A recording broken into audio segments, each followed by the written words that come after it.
One page extravaganza. One page extravaganza. One page extravaganza. One page extravaganza. I just thought I'd play the little one-page extravaganza theme song.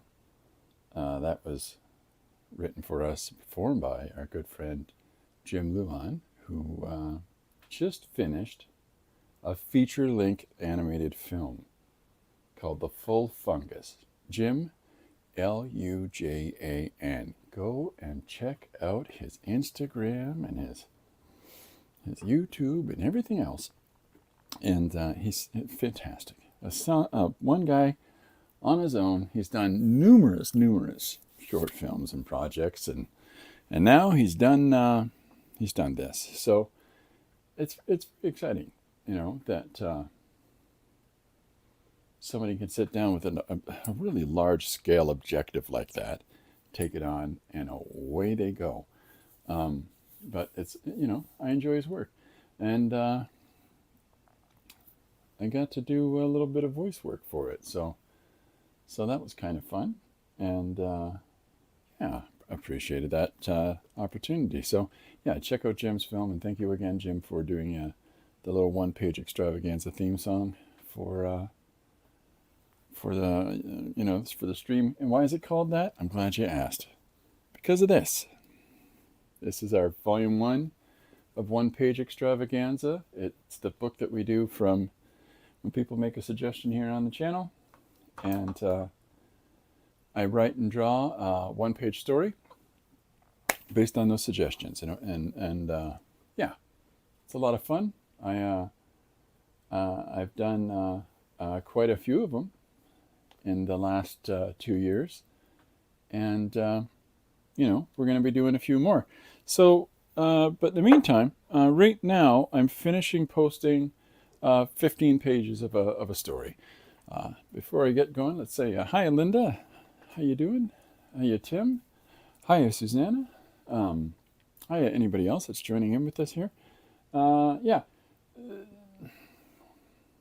What was I saying? Oh, I've been posting a 15-page story, a sci-fi, adventure. I don't have a name for it. I'm calling it ongoing book in in my files.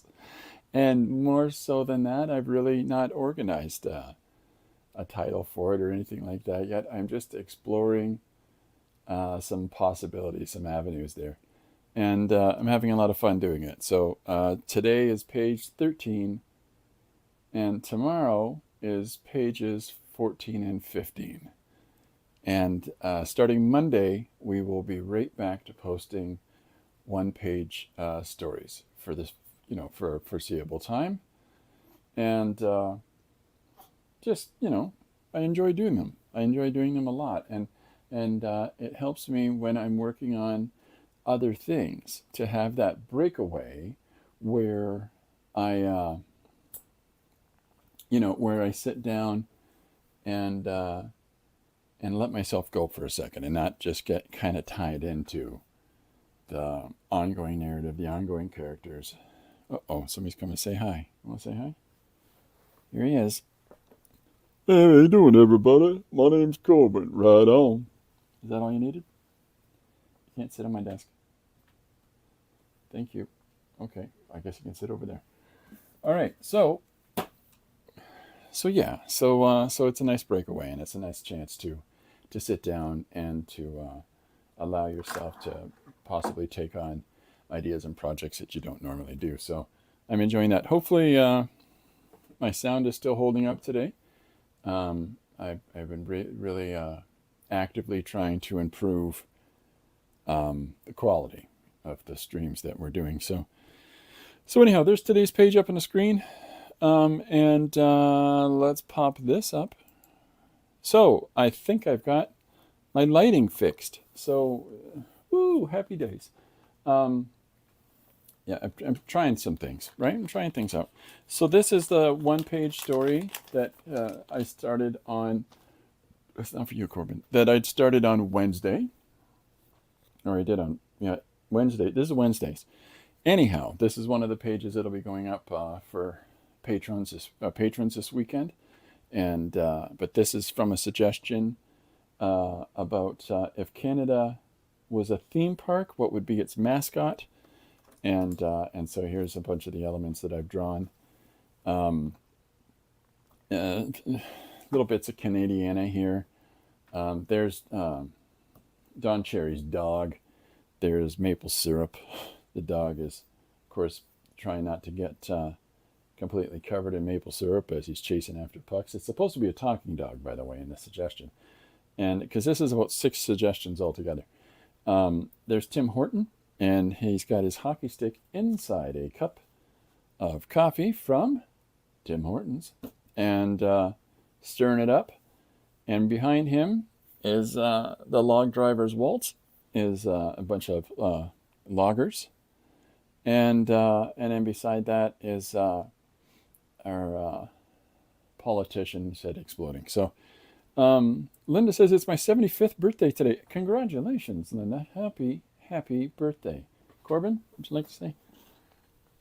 Happy birthday, Linda. Right on. He got a deep voice. Okay, so I didn't even have mic'd. Like, that's how loud he is. Happy birthday. Hope you have a good birthday. Do you have a one-page story that you want me to do today, Linda? If you like, if you have an idea you want me to take on today, just let me know, and away we go. But by all means, happy birthday. So there's anyhow. This page, and this is drawn in with these colored mechanical pencils. And happy. And then the page that I'd started yesterday, I haven't had a chance to work on. I'll get that done this afternoon. I had 4 separate pages that I had to finish off today for other. so I was doing those. This page is being drawn with 2 different ballpoint. Leave that alone. Sorry, I'm fighting with a cat here. Okay, Linda's got a great suggestion we're going to do. This page is being drawn using 2 different colored red pens. And so what I've done here is I did a little bit of, I used one of these stencils. So I used this stencil yesterday for this side of the image. And then I remembered, oh, I have another stencil that has gears all over it. So I traced the lines in there because I've got to finish drawing this town. And then I'm going to draw his fancy estate house. And this suggestion here is a steampunk story featuring Lord Otter. So this will be fun. What are you doing? Okay, sorry. He is really distracting today. He's quite the troublemaker, this guy. There we go. You're all set now. The world turns, Corbin. Relax. So anyhow, I'll finish this one up. But let's do Linda's suggestion. Thank you very much for this suggestion, Linda, and happy birthday. Now he's biting my pencils over there. Leave it alone. Troublemaker today. Okay, so I think I'll draw today in marker. Yeah, marker. Why not? I got, so these are, I've talked about these before. Marker and pen, that's what we'll do. These are the Staedtler pens, and this is a artist's, what is it? Is it Artist Loft? Yes, it is. And these are all pens that are water. This is water soluble. This is a water-based pen. I'm not sure if these are pigment brush pens. Yeah, it doesn't say it's. Yeah, just pigment brush pen. And I just noticed that they have the colors written down on the side. I've been calling them umber, sienna, and ochre this whole time, and it just turned out to be true. Okay, so Runciman, Training, 16-year-olds to fly spaceships. Okay, here we go. And that's from Linda. So there's our suggestion for today, folks. That's what we'll be doing. Very exciting. I'm looking forward to this. Yeah, so what I'm going to do is first I'm going to shift my camera down a little bit. Just because my drawing board is awfully high. There we are. So I've got these 4 markers. And so one of the things that I do a fair amount is that I'll trace in an image, you know, like I'll just fill out like the volume of color. And like the sort of, let me show you in the sketchbook. Brain no makey worky for explaining things here.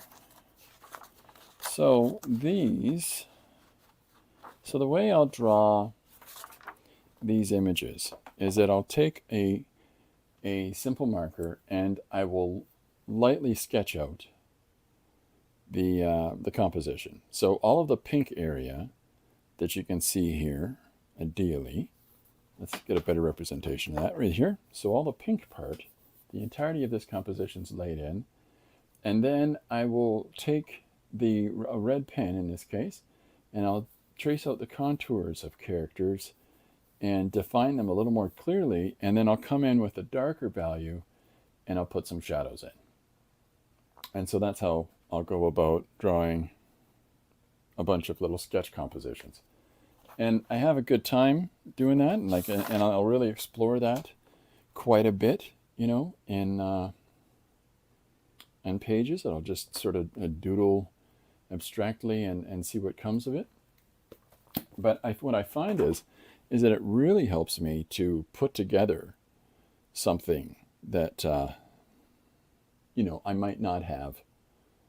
I might have taken a little more time to do it otherwise if I was to sit down and to work on, you know, tracing out the contour of the figure, or working from this point, you know, the eye and following through the composition, or even sketching out the shapes of the images on a page and then defining those more clearly. I think those processes tend to take a little bit more time. So I find that when I'm just sketching in the book, I'm a little more haphazard and random, and I just allow for chance just a little bit more, so that I just start going. Now I'm hoping that the yellow is going to turn out, but maybe it will, maybe it won't. We'll see. I've got so the suggestion is Runciman training 16-year-olds to fly spaceships. All right, so that's what we're doing. Yeah, I think I'm good to go. Linda says that sounds like a fun way to approach the drawing. Well, you don't be too precious about whatever it is you're working on. Don't be too overly concerned about the right and the wrong of it. Just it's more effective to just get down to it. So, all right. So what I've got here is this yellow, this Artislav yellow, and I'm hoping. Let's see. Yeah, that's going to turn out fairly well. So what I'm going to do is I'm going to start roughing in the basics of this first panel. So I'll move this down so that it's aligned here. There we go. So good, we're right to the edge. I like that. I'm happy. So I'm going to figure out the shape of a character that I'm drawing, which in this context is me. It's me training 16-year-olds to fly spaceships. So I'm going to rough in basically like an outline of my own head, and then we'll add some more value to that, right? We'll start to define things a little more clearly. I'm wearing a baseball cap here. So, yeah, so there we go. So I'm going to fill that in. Now, if I want to have light areas, I can always come in afterwards with a white, like a Posca paint marker or a jelly roll pen or ink, with a brush, or acrylic with a brush. All those different avenues present themselves to figure out ways to draw back some of the pigment that you've put down. So here's we'll define a little bit more of the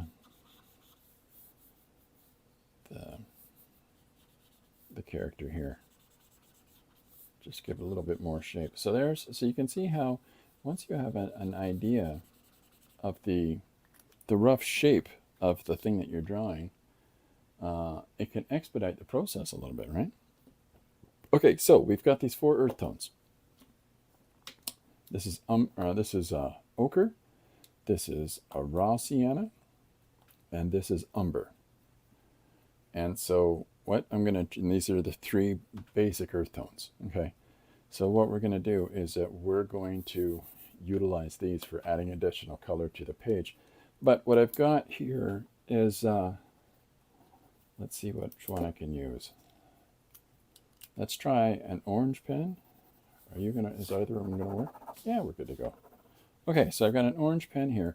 So now I'm going to pick out those details, right? And I'm going to start figuring out the parts of the composition that have just the basic line art, but that have the possibility of, when I'm adding these colors, to put in the shadows, to put in the more form. So let's see. I'm going to start with, let's start with the old chin whiskers here, and that'll be our starting point. So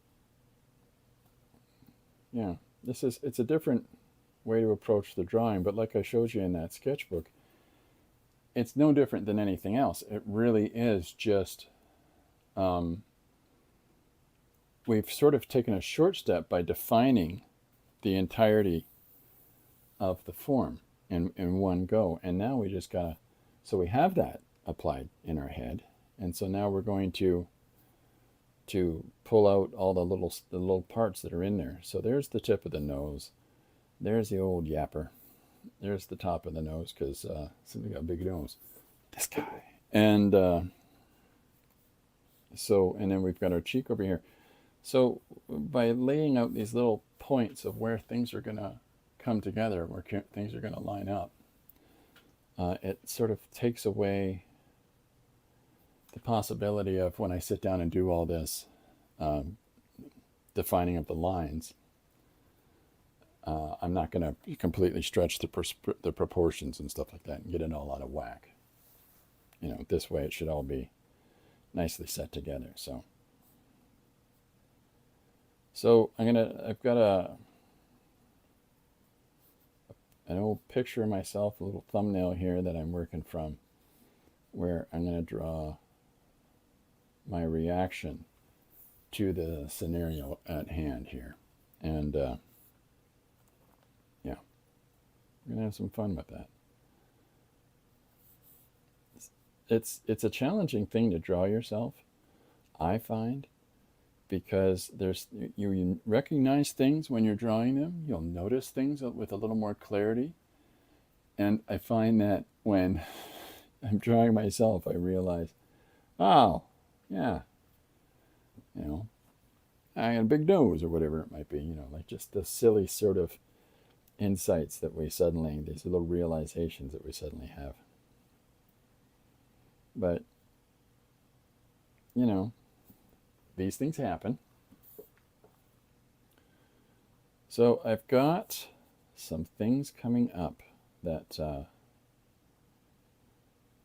I'm really chomping at the bit to let people in on, and we'll be doing that next week. We've got when I get back to doing the 1 pages daily on Monday, we're going to be making an announcement as well. So I'm very excited, but you guys get to hear that I'm going to make an announcement on Monday first. So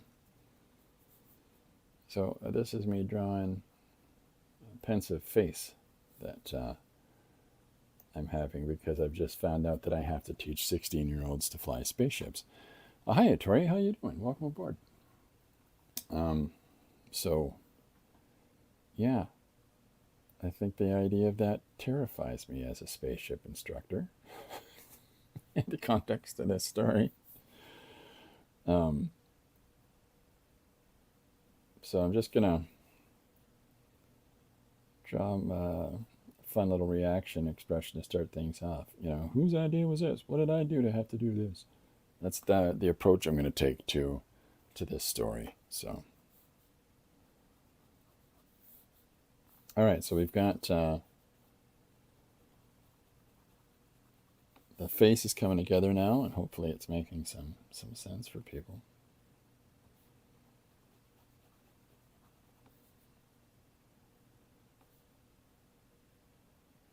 So now I'm moving up to the eyes, and the hat that I'm wearing is pretty warped in this picture. It's kind of fun, really.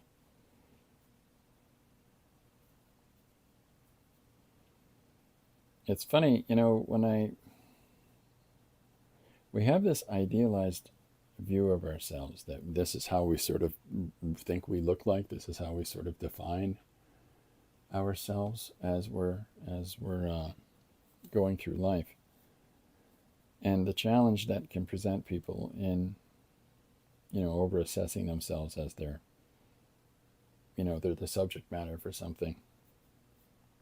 It's we get older, we get wrinkles, we get whatever, our weight goes up, our weight goes down. None of it we're still who we are. You know what I mean? Like, don't worry about that sort of stuff. If you're doing a drawing of yourself, like, I don't want to draw myself because of blah blah blah. Just go for it. Just have fun. Don't hold yourself back for any reasons. I'm about to draw myself with a crazy expression. For anybody that's joined us, it's Linda's birthday today.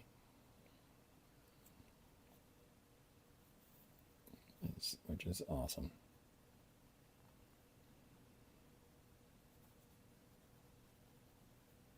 I for years have used a Jack Benny joke where I've said, I've told people that how old are you? They'll ask, and I'll say, I think I'm about 39, because Jack Benny would always say he was 39. But it's getting harder to do because my oldest is 33.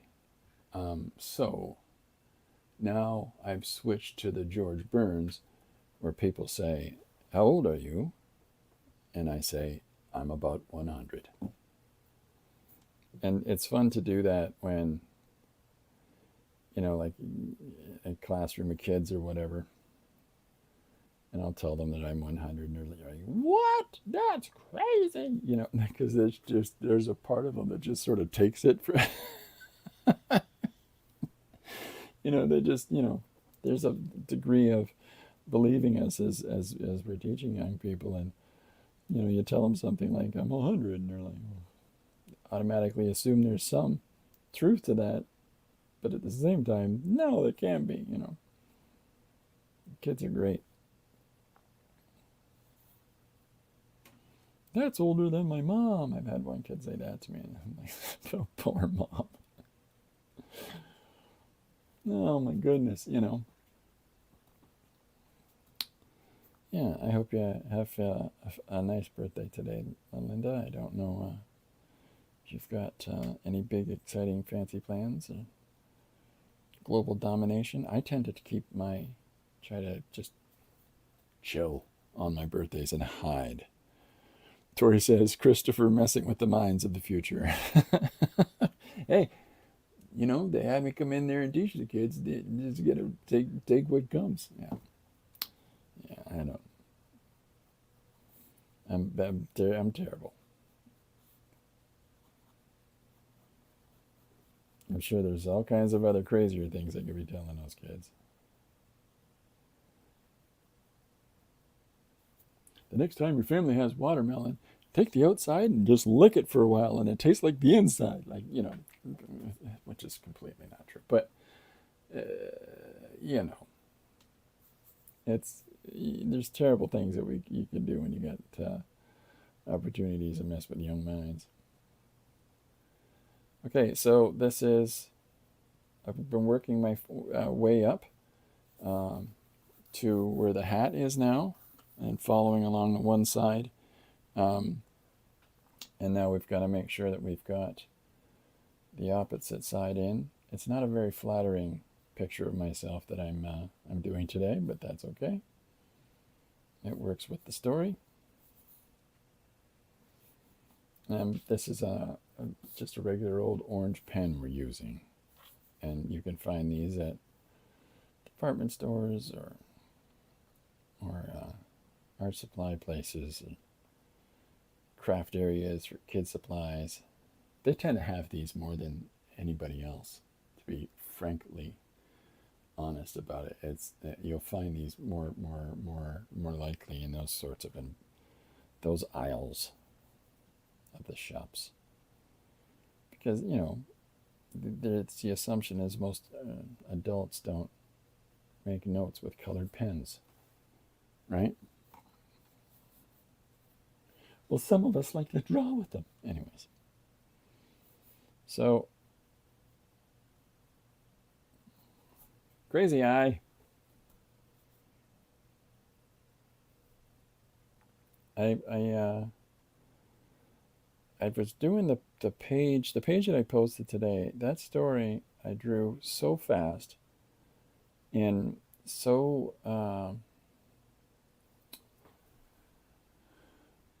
just so top of my head that I look back at every page and I'm a little bit annoyed with each page because of this reason or because of that reason. But rather than get too caught up in all of that, let's just get it out and get on with our lives. So, on to the next thing.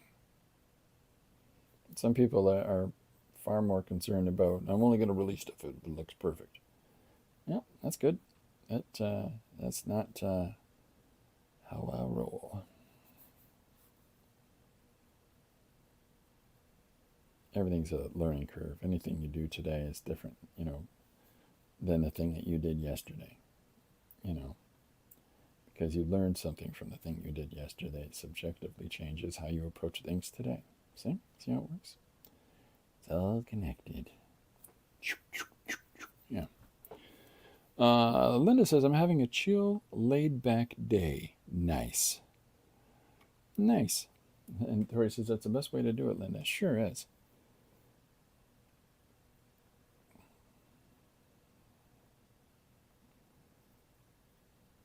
I don't even do birthday cakes. I'm such a fuddy-duddy. Well, that and diabetic. But, if kids are all over or whatever, having a dinner or something like that, I'll have a cake, but that's largely just so the kids can have cake. Linda says, there's always something new to learn. It keeps life interesting. True that. Very, very true. I appreciate that very much.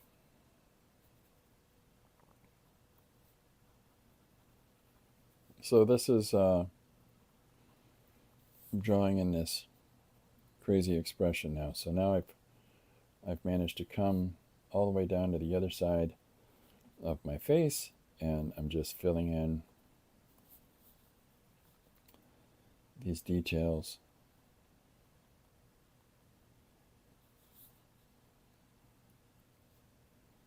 Like so. And then I'm going to start adding some more deeper value to it. But yeah, it's very true about there's always something new to learn. It's a challenging thing, I think, for some to allow that it's always a journey. It's always a pattern of growing as we go along. And because, of course, everybody wants everything to be in whatever way, shape, or form now. I want to be the best disco dancer now. I want to be the king of the roller skates now. So small steps. All right, so here's my crazy, fearful expression.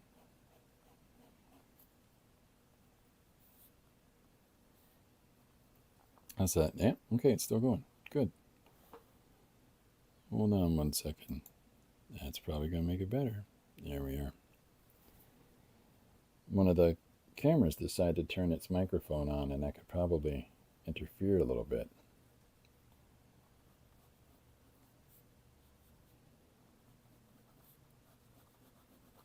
So here's me as a flight instructor. This is what I'm presenting as the first panel. Being informed that I have to teach 6-year-olds how to fly spaceships. That's what's in this birthday suggestion.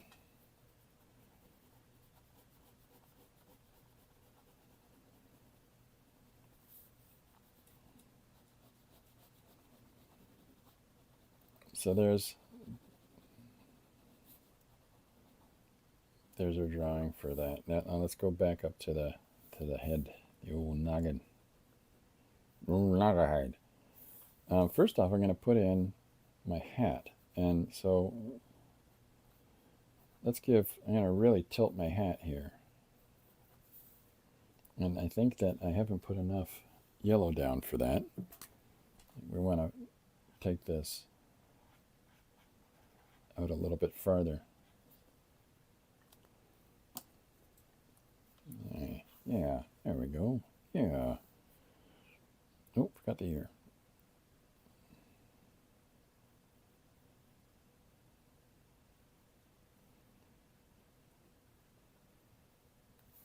There, so now we've got the hat coming together here. So there's the brow. Brow? What's this called? This part of the hat?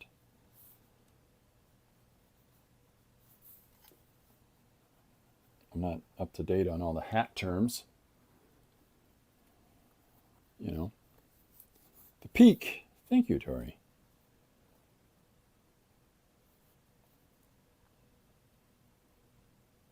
There we go. So we'll put this in.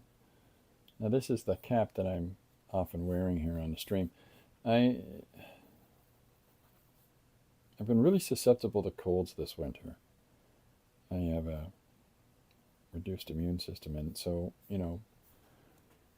going out to teach, going out to do things, and I can't. I'm always exposing myself to possibly getting sick, and so I tend to wear my toque is on because I tend to not have the warmest studio on planet Earth because everything's made out of ice in Canada, and I keep my hat on to sort of help me keep from getting a cold. All right, so let's get that furrowed brow in here.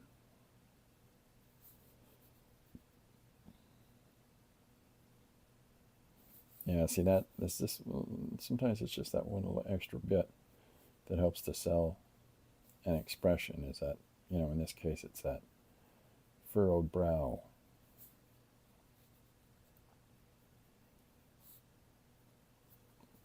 All right, so there's our first. So careful, no, you found the A now. There we go. So there's our first image almost done, and it's sort of fun to jump right into. I talked about this, I think, yesterday. Sometimes it's fun to just jump right into the narrative, to just dive straight into the deep end of your story and just sort of pull the reader in there with you and try to make it clear to the reader what the shape of the world is here. So that's the approach I'm taking on today's story. Is that the first thing he's gonna this character who looks like this old goofball is going to complain about is having to teach. See, so right off I get to establish narrative points, right? You want me to teach 16-year-olds to drive these spaceships? And there's the crux of what's going on this page. He's a pilot of spaceships, or an instructor of some kind of spaceships. Maybe he only teaches adults. These are the sort of things that we get to disclose along the way. But this person has just been informed by whoever they're talking to that they have to teach 16-year-olds to fly, and they're not keen with the idea. So it sort of gives us a couple things, and right at the offset, it gives us a little bit of a challenge, a little bit of conflict, right off the hop, that the protagonist here, our principal character, anyways, is not happy with the idea that he has to teach 16-year-olds to fly spaceships, but he's going to do it because he's got to do it because it's his job. And I mean, you can add even more tension to that by having the other person say, you want to keep your pilot's license, you're going to do it, so, or you can say, do you know how many times I've gone to the bat for you? You can do this for me. And that implies a deeper connection between the characters. These characters have known each other for X amount of time, and the one character is constantly, getting the other character out of some kind of bind or mess. So those little things we establish as we're doing our story. But right off the bat, if we can get some impetus happening with our story by having our main character something right out the gate, right? And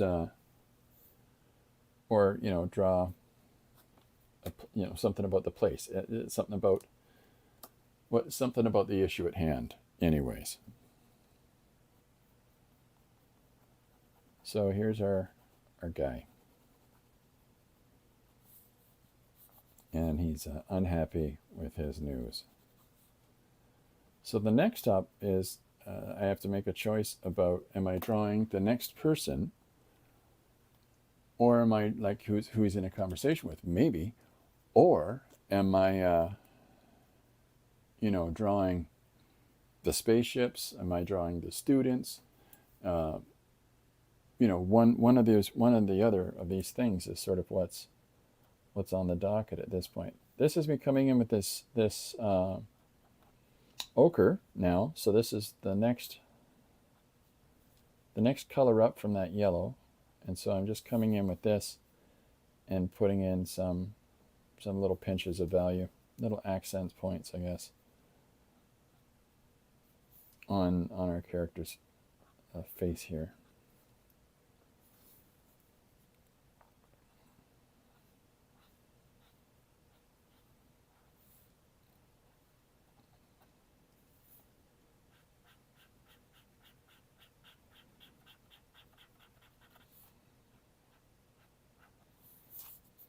Silly little things that I feel like it makes something come across a little better, and this and the image is just something little bits, little accents.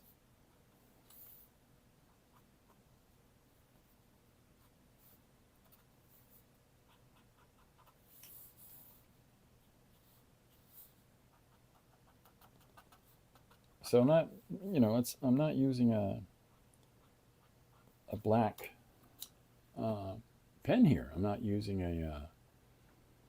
a high contrast value. If the orange was clearly related to the yellow, and the ochre is clearly related to the yellow, all these little little connections between the colors. It's not taking things too far afield from one another. But at the same time, I sort of like to work my way up. This is why I went for the ochre first, and then going into the sienna or the umber would be next. And then the challenge, of course, with using markers or anything that's a water base, and I believe these are, is that you need to make sure to give the surface time to absorb to absorb the water, to absorb the pigment. Otherwise, you're just going to make the paper all chunky, and which I've done innumerable times. All right, let's get in a few more little key points here under the big old schnoz there. Putting a little bit more accent on the eyes. You know,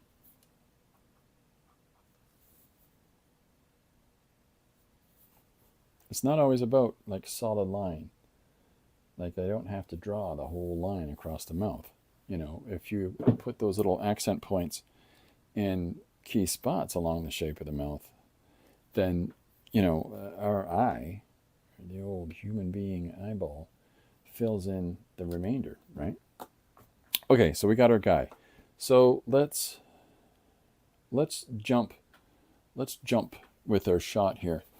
Let's move to the next character, and what I'll do is that I'm going to put them in a standing pose at the other side of the room, and then we'll, you know, and how we costume them in relationship to how we costume this guy, who in my mind has like a flight jacket on and an old t-shirt underneath and beat up hat, and just sort of, it's almost like a little stereotypical for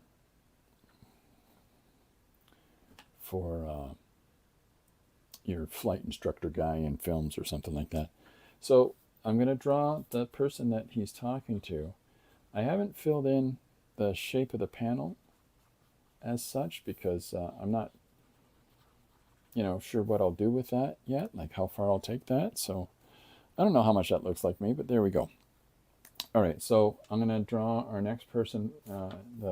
Let's say this is a lady who gives him his instructions, tells him what to do. Get in that airplane and fly. She got a deep voice. So I'm going to try to figure out as I go. Sorry, I just was getting a notification. Just want to make sure it wasn't. I'm waiting for something in the mail, and so I'm just sitting here waiting, you know, and I keep forgetting to check my email. So it just popped up a second ago, and I'm like, oh, hey now. No. All right, so I'm drawing the shape of the next character, and then we'll start defining, you know, their outfit as we go along. But first and foremost, we're finding that pose, and we're finding the shapes of the body. So I've got the one arm here, I've got a hip into the leg, and we're moving across. And because I'm just using this flat yellow for the scene in the back, you know, for the base color here, I'm not overthinking too much about all the lines that I have to draw within the body. I mean, those things will come along, but for now, I'm just trying to get the form down. And when I get that, you know, into a place where, okay, this all works, then I move forward from that point, right? So I want to put straight, like the whole idea here is that this person is walking out the door. So I'm having them in a position where they're sort of standing and looking back and going, you're going to do it, you know. You're going to do it or I'm going to take away all your jelly beans. Or whatever they're saying. Probably something about jelly beans.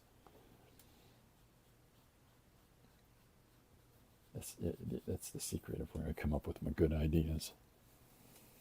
It's all about jelly beans. So there we've got a neckline, and then we'll draw a contour here. That's why I'm drawing the outside lines and I'm filling them in. Is that you know, I don't want to overthink it too much. So okay, so we've got them standing in a doorway. Now, the next thing that we can do, I'm trying to figure out. Oh, I put my ruler way over here. Oh, the way over there in Seattle. So I'm going to draw them standing in front of a door and saying, "You're going to do this, or I'm taking away your jelly beans." So let's get the figure together first, and then we'll figure out the background. All right? And so let's have, we'll draw, I'm trying to think of an outfit. Let's do t-shirt. So here's the shoulder line up into the neck. And then we'll put t-shirt on them.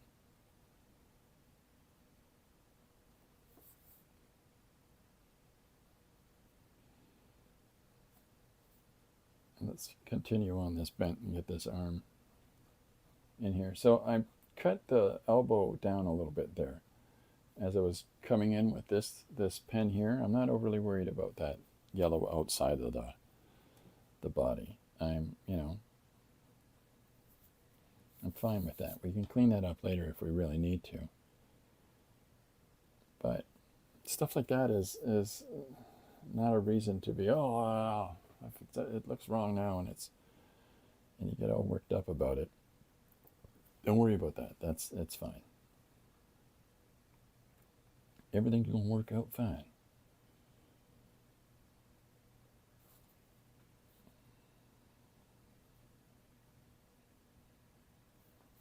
Okay, so there's the hand. Try not to make smudges all over here with these pens. So we'll have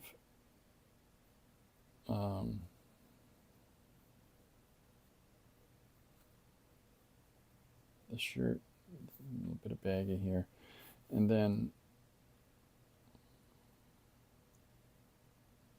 follow our collar line, and then we've got to put, we'll put them in pants. And Susanna says, I like those pens. Yeah, they're a lot of fun. These really are a lot of fun to draw with. I think I want to add a little bit to this leg. I don't feel like it's got enough volume on it. All right, so let's get this leg in here.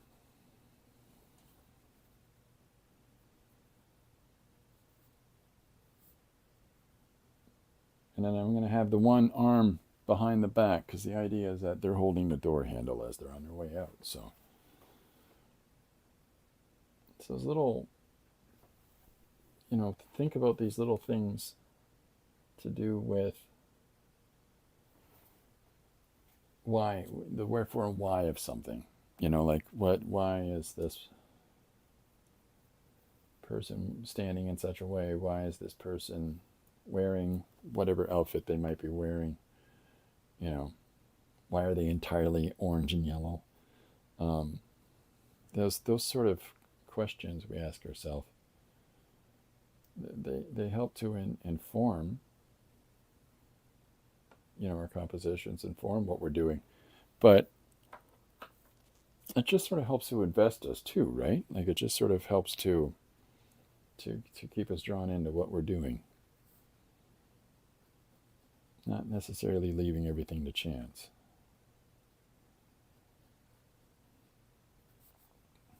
All right. shadow along here. Add some weight and volume to that leg, and then you're gonna have to. So one of the things about fabric is bunching, right? So in my shirt that I'm wearing, that maybe you can't see, so the arm is bunched up here, where the joint is, where the elbow is, right? Can you see that? Did you hear my shoulder pop? That was great. And so when we're drawing fabric, when we're putting clothing on people, one of the big challenges I have with, a lot of the ways that they draw superhero stories is that everybody's always in these body leotards that somehow, completely adhere to the contour of their entire body, except for the parts where they don't want it to, And, fabric doesn't work that way. I don't know what the magic space fabric is that they use for those, but I always had a problem with how do I go about drawing that.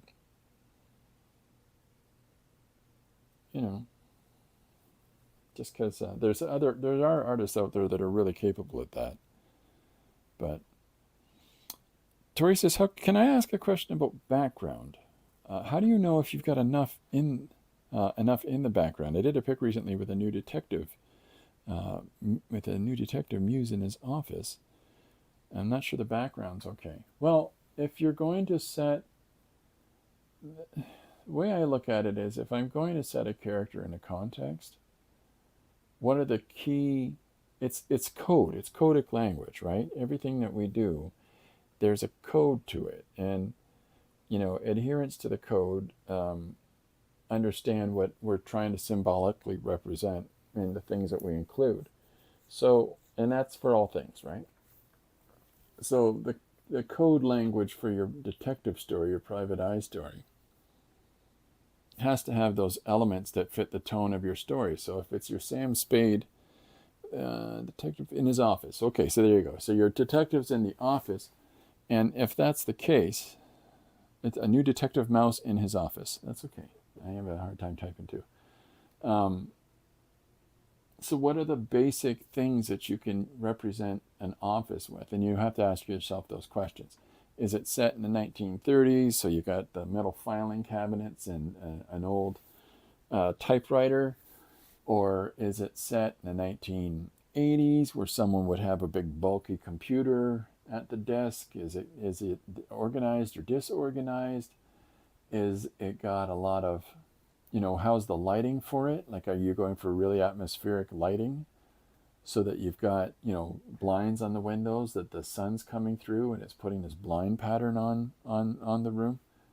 There's all those questions that you can ask yourself, and you can really push it and try to include as many of these different kinds of elements when you think about the scene in the image.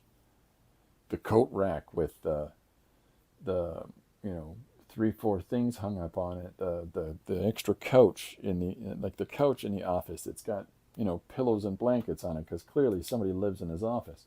A little sink in the corner of the room because it's 1920s, 30s, probably tenement building living where that's there you go, you got a sink in your room. So there's all those things that you can include or not, right? Or you can just simplify it down to, here's your mouse detective, they look like the detective, here's their big desk, and they're sitting in a chair behind it, and saying, tell me about what happened.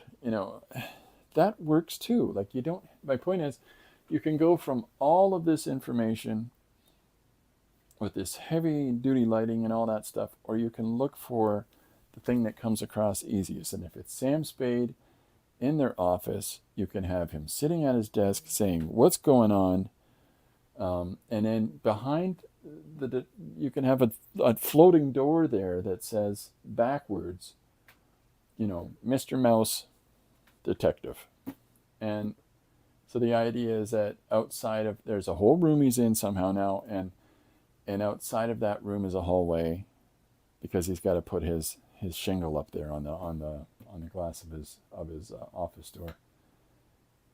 That's enough. The desk and a door, like, what I'm trying to say is you can do it with a couple of elements, or you can go all in. Mark Chiarello was an artistic director at DC Comics, and phenomenal artist. He adapted the Little Sister, which is I think it's Philip Marlowe story, and I confuse the writer and the character all the time. So he wrote this. He adapted this book, and so he does all the shadows and the the grungy furniture and so on and so forth. Give me 1 second. What are you doing? No. Leave that alone. Okay. All right. I got a troublemaker cat here. So yeah, I mean, there's a fantastic example of intense amounts of detail. I'll show you one thing that you might find fun. Hey, it's a book show, folks. Let me see if I can find it. So I've shown this before. Hopefully you can hear me right now. Oh yeah, I got the mic on. Got filing cabinets, got the neon sign with streaks of light coming through the blinds at night, a mouse female silhouette at the door knocking. Oh, yeah. No, that's good. That's good. If you feel comfortable putting in lots of stuff is good. Okay, so this is Black Sad. And Juan Diaz-Canales and Juanjo Guarnido. I can't pronounce names. So, no, don't worry about rabbit trails. That's what I'm here for. So, Black Sad, this is the book about how he goes about setting up his stories and telling his stories. And so he lays out his pages and so on and so forth. There are some, it's an old gumshoe story based in a 30s kind of thing. But what he's done is he's anthropomorphized all the characters. So, the Black Panther, character, who is the detective, and so that's the sketch pages. And now here's, just moving ahead there. Okay. So here's a great example. See this page here? So he's looking at the paper. He doesn't have to draw him standing there looking down at the paper. We get it. There's the paper. He's standing there. He's got a foot up on a chair. He's leaning against the window. There's a bottle of drink, smoking a cigarette, and then he cracks open those blinds to look outside. And then he got this shot of him leaning against the blinds. Lots going on. And this is the dark moment that is juxtaposed against the opposite side of the page, where the light moment of he fell in love with this girl, an uptown girl and rich, and she was in a ballet, and everybody was, everybody loved her, and everybody was always all, hanging around her, and it was too much for him, and so he left. He's too much of a jealous guy. And then now he's in this dark place because he's just found out the girl he broke up with X amount of time ago is dead. Dun, dun, dun, dun. There's our big dramatic story. This book actually opens with her Il Morte, right? That, on and the first page, but I can't show it. So it's, it just goes on. It goes about his adventure. Look at this shot. Look at that. Look at the shot where he says goodbye to the guy. Goodbye, my friend. Take care. And he walks out into the street. Every man on the street. Hopefully that's not too washed out. And then here's how big the street is in the scale of things. Just one little story in a big, big, big, big, big world. So Black Sad is a phenomenal example of doing an anthropomorphic detective story. And then this is the behind the scenes of it. So yeah, that's a great idea, doing a mouse. Cat, mouse, Uh, yeah, black S SAD, black sad. So, I mean, there's fine examples of different approaches that people have taken to these different things. It's really just a case of, you know, uh,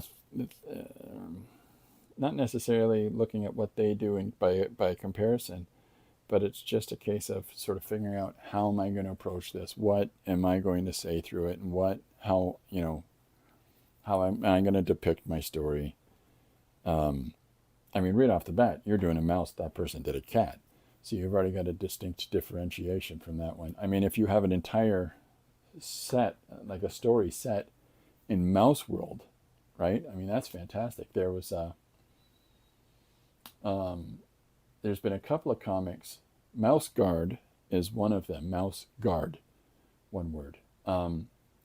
Where one is more of a sword sorcery epic, the other one is a Viking story, right?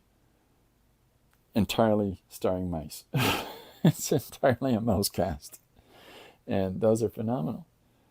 Uh, Really interesting, and a great deal going on in that story. I mean, it's just a really full and complex story. The person they just happen to decide to tell it rather than using people, but using mice. So it's like Nim, right? Secret of Nim is a phenomenal film. Um, Story wise, wow, right? These rats escape a government testing lab. Rats and mice. I'm sorry, and the whole story is about this poor mom and her children live in this. They have their little house. It's a granite block in a field, and her husband's passed when he was doing something. He was on some mission with the rats, and the reason for that is that a couple of the mice that were there in this laboratory are actually, they were tested and they're all developing higher IQs, and the mice are the ones that opened up all the cages, and so the rats and everybody else feel, you know, a debt of gratitude. So the rats are, it's this bigger, more complex story about we must get your house to the leeward side of the stone. Just basically, we need to move your house from here to out of the way of the tractor that's coming. It's, it blends those elements of this larger narrative of anthropomorphized characters with problems that would actually present themselves to some mice. Their burrow is in the way of a tractor's path. And I think the right balance of things makes for really interesting and unique takes. And it's all about, the decisions made made creatively along the way. So I'm giving this person saggy boots. It's they're not a pilot, and so this is me trying to make them more fashionable. I don't know how fashionable it is, but I'm excited I can find shoes my size. Forget about boots. Well, I got winter boots, you know what I mean. That's right. They call me a fashion plate. Look at this. Look at this business here.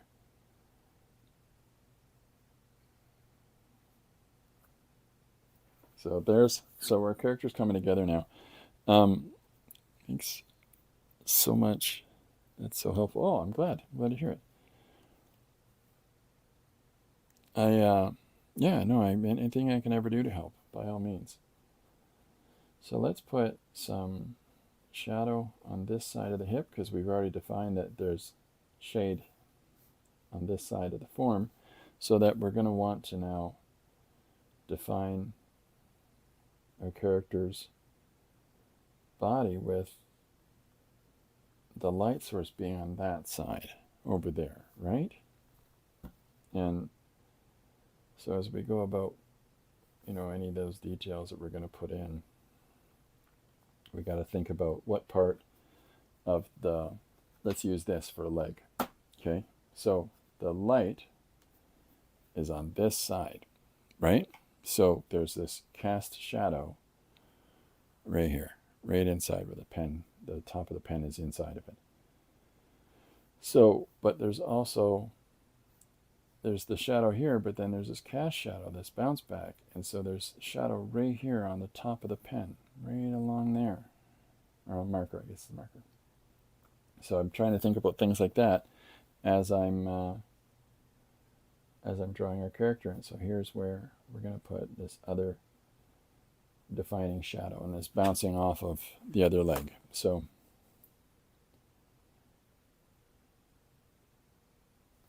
hopefully that gives more form to our character here.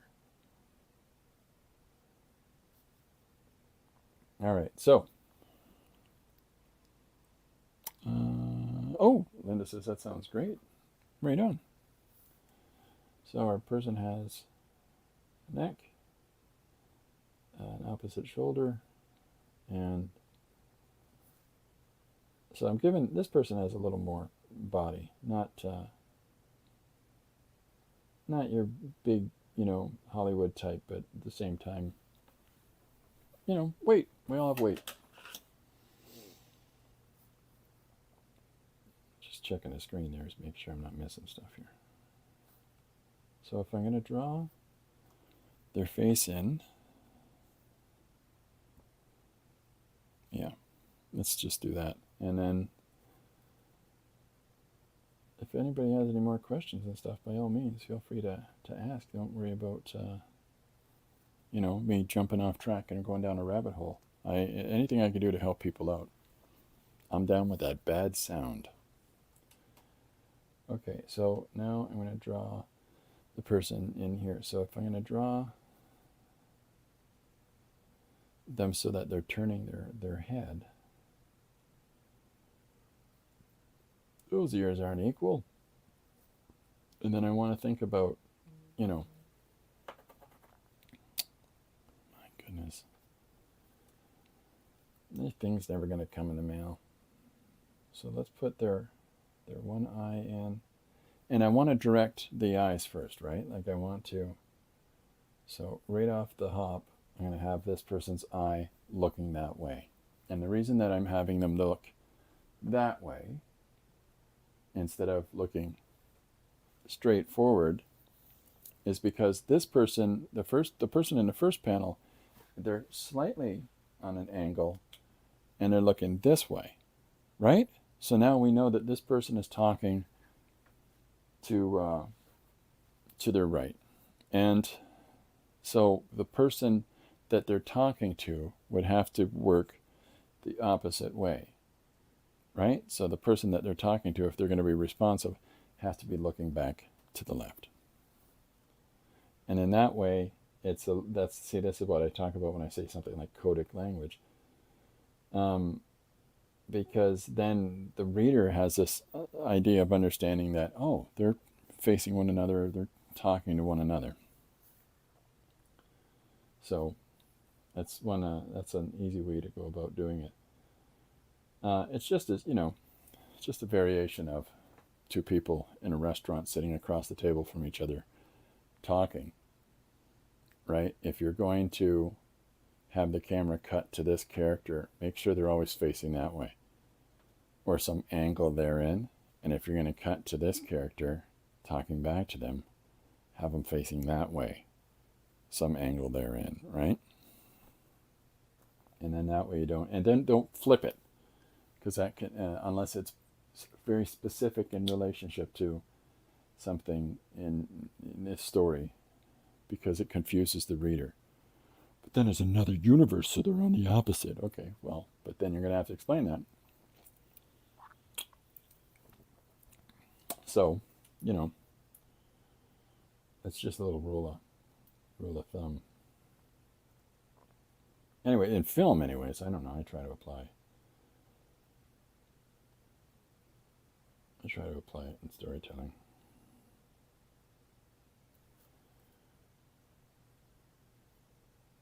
All right, so here's his lady friend.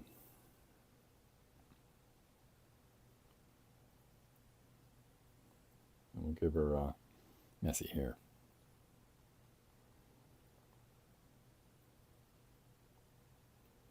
She got a punky hairdo there. We were at a place the other night serving dinner for people, and there's one lady that also volunteers there, and she has a different color of hair. So what hair is she gonna have this month?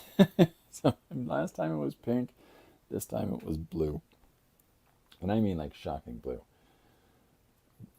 It's all washable dye apparently, but interesting, just do your own thing. Okay, so there we go. We've got defining the features there somewhat, and I'm going to put a good shadow on this side of the face. But there's the opposite character talking to our principal. So the other question to ask myself is,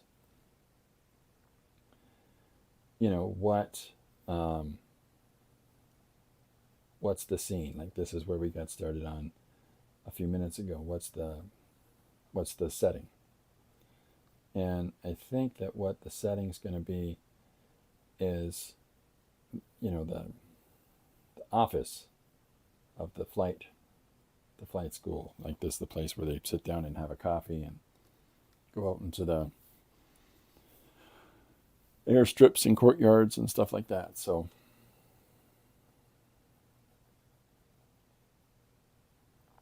here we go. Okay, so here's this character drawn in.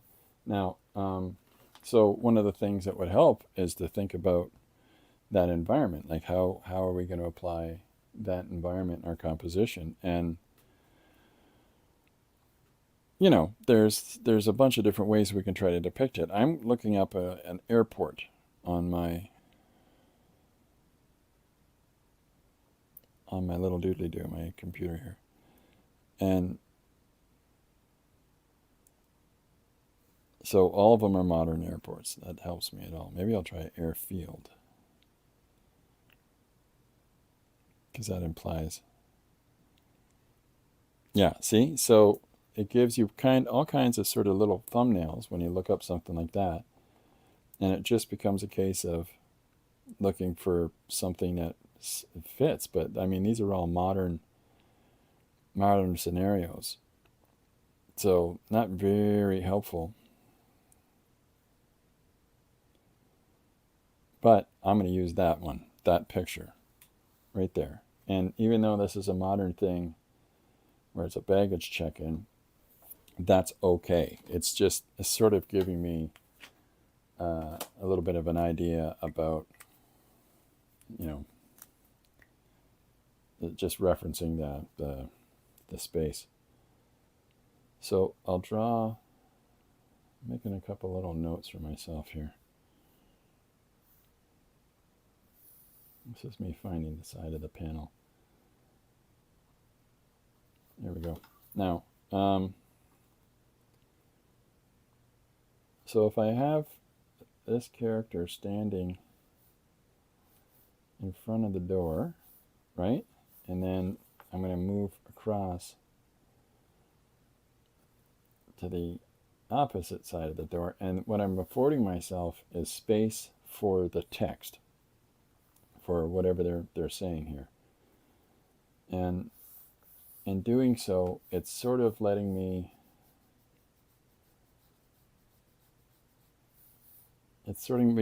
understand my own scene a little bit more.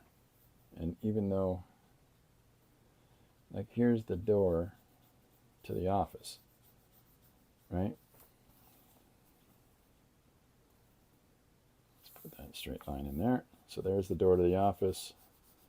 Here's the outside. I can intimate, planes or whatnot, or spaceships, I'm sorry, out there in the field, or a hangar. And then if I draw this shape here for a nice angle for the ground. And I'm getting all of that from the little thumbnail here, right? Even though the thumbnail is depicting something very different. So I can look at the scene here, and I can add in another element into the room. Like I can put a cabinet, like what would be a filing cabinet here. And then I want to follow this line down, right? So this is a way to, there's the edge of the window, and so this follows like so. So there's me drawing the background, and then there's the edge of the window, and then there's the top of this cabinet. And so there's a way to populate an environment or the scene around our characters where it's not too overly complex. It doesn't have to be really drawn out. Oh, you see what I did there? Anyways, it doesn't have to be really intense. Like we're trying to keep it simple. But there's so this line is going to continue. Oops, this way. So there's the other window. So now we've got a window on either side and then a cabinet inside, which is a really simple approach to establishing this person in the context of a scene. Now, we can put something in behind them, like a clock or something like that, like the person's just standing there. And then our next panel where we draw him, if we were going to continue this conversation, this dialogue, you could have him leaning on the counter holding his cup of coffee, and there's the clock over his shoulder.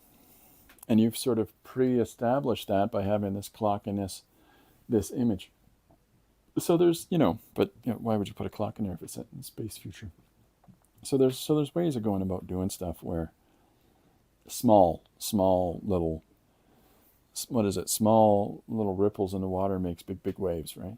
So this small images actually make a much larger visual. So, okay, so we got a couple of characters going there, and great start, I think, for this page.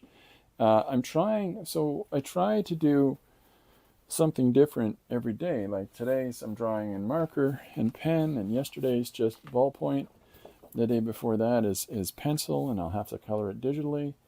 The idea here is I'm going to be adding more of these earth tone values as I go along. And like this is dried somewhat, so I can start adding in a darker value into here. So each of these pages is going to have a very different, stylistic approach. And that way, when I'm doing the one-page story each day, it makes it easier for anybody that's following in to maybe identify the fact that they're not interconnected. They're not one narrative because of the stylistic change. So, because I've had that. I had somebody tell me that they found my one-page book really confusing at first, and then they realized that it's not one story, it's a whole bunch of stories. But they got like 5 stories in and went, what's going on? And then they went, oh, why didn't I read the part at the front? So they were reading it as one book, and that's on me. Maybe I didn't make it clear enough. But yeah, just good silly fun. Okay, so we got a good start here. This is a great suggestion from Linda. Runciman training 16-year-olds to fly spaceships. Dun dun dun! What's going to come of this?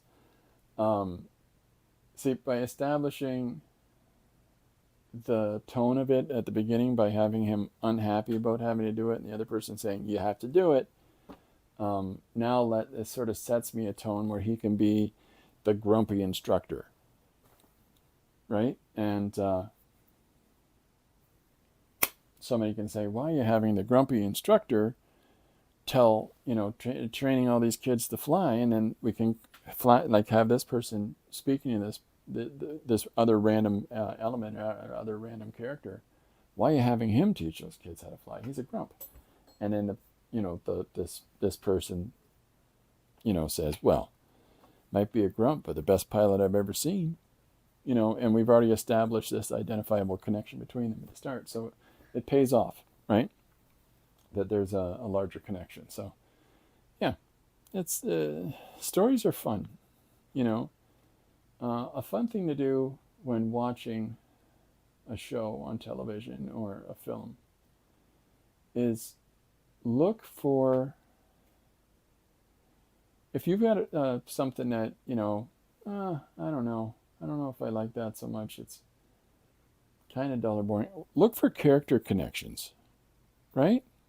Look for those character connections. Here's Bob. Betty's mad at Bob. And if they define why, that's ideal. Now, is the arc going to be, and then try to presuppose what's going to happen. Is Bob going to try to make it up to Betty? Or is this the beginning of Bob and Betty not working out, and then Bob is off on a tangent trying to solve the dilemma, and and maybe we follow Betty on a path as well. Who knows? But if you're watching a program, even if it's boring or not, try to figure out story elements as it goes along. And sometimes it's fun to presuppose what could happen next, and it's always interesting when you're right, when you're like, oh wow, cool, that it is going this way. It won't be using whatever word you might have used or whatever else, because you can't bend the laws of reality. But at the very least, it's helping you to understand engagements of characters in story, and engagement of those characters with those plots and the contextual narrative that's going on. Linda says, great beginning, Christopher. Thank you, Linda. Tori says, loving those images. Susanna says, we will be in suspense until you publish it. And Linda says, hi, everybody in the balcony. Thanks very much, gang. Yeah, so I'll get this finished off, and I'll get these posted on my Patreon, and then they'll be popping up on the others, the Instagram and Facebook as well eventually. Like, first the Patreon people get to look at it. So I'm not going to be streaming tomorrow. I don't think, because I've got a bunch of things I got to do. But I should be back on Monday at 2 p.m. EST. So, in the meantime, Linda, I hope you have a wonderful, wonderful birthday. Thank you very much, moderator with the mostest. And I hope everybody has a wonderful, wonderful weekend. And I hope to see you next time. Thanks very much, everybody. Bye for now.